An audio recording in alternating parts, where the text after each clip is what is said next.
How to make video on Grok. Hello everyone, welcome to our channel. Let's see how we can do it. For this, you will have to get Grok on your mobile device, as this feature is currently available only on mobile device. After getting Grok on your mobile device, just simply open it up and get an account on it. And here you get this option of create videos on your main screen. Simply click on it.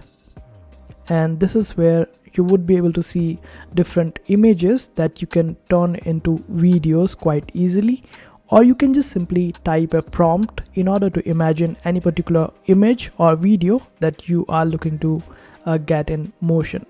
If you want to add certain picture of your choice, then just simply click on the plus icon with the picture right beside the type to imagine, and this way you would be able to select the pictures from your gallery as well that you can convert into videos, and quite easily you would be able to convert them into videos.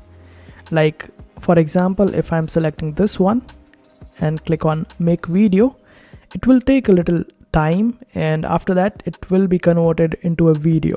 And this is how easy it is to convert images into videos or create your own videos on Grok. I hope this video was helpful. Make sure to hit that like button and also subscribe to our channel for more helpful videos.